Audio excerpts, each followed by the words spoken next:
Ms. Neave Criado, for what purpose? Does the lady yield? Does the lady yield? Always. She yields. Thank you, Representative Dr. Mary Gonzalez. Normally, we trust our doctors to make the best possible medical decisions for patients based on science, don't we? We do, and I think this is part of the misinformation. I hear or see on Twitter, oh, anybody can go out and get these drugs. That is not what happens. A child has to go to psychiatrists, and then has to go to endocrinologist, and has to go through a year-long assessment before there's even consideration of any type of medication, and that's not even always the case. But I think the misinformation is driving the politicalization of this very important topic. And if this legislation were to become law, we would essentially be overriding the medical judgment of doctors in Texas, right? And also overriding the decisions of parents who are trying to provide the best practice, evidence-based health care to their teenagers. Is that correct?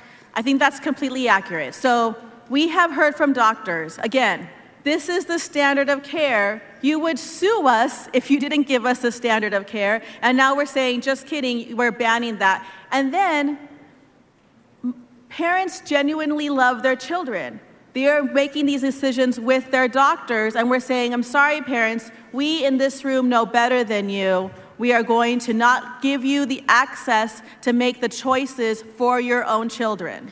And in fact, there have been 2 federal courts, right, that have already found that similar laws were unconstitutional. Is that correct? Yes, they have found this to be unconstitutional because you can't ban health care for one specific group of society, but still let it exist in other instances. Right, so a specific group of people, and we're talking about the Equal Protection Clause, right, as the constitutional provision that is being violated here, that we're banning that medical treatment, as you said, for a specific group of people while allowing that same treatment to be provided to everybody else.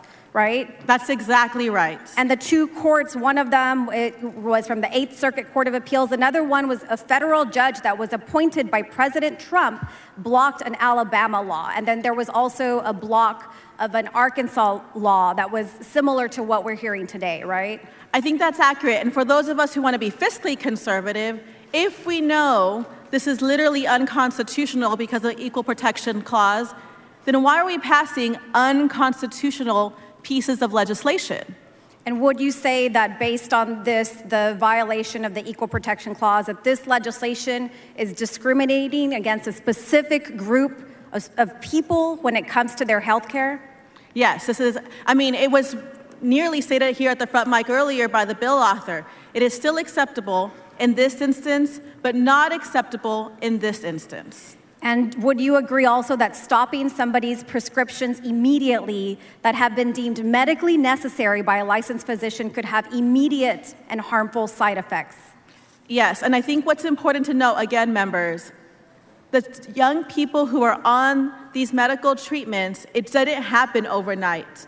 It happened after months and months and months of conversations with multiple doctors and parents, and it was the ultimate last decision, and thus, when they get there, to immediately take them off medical, it could be anything, would be very dangerous to these children's health. Members, we are talking about banning health care for children. I don't care if they're trans kids, I don't care if they are kids, any kids. We are talking about a doctor says they need this health care, and we're saying no.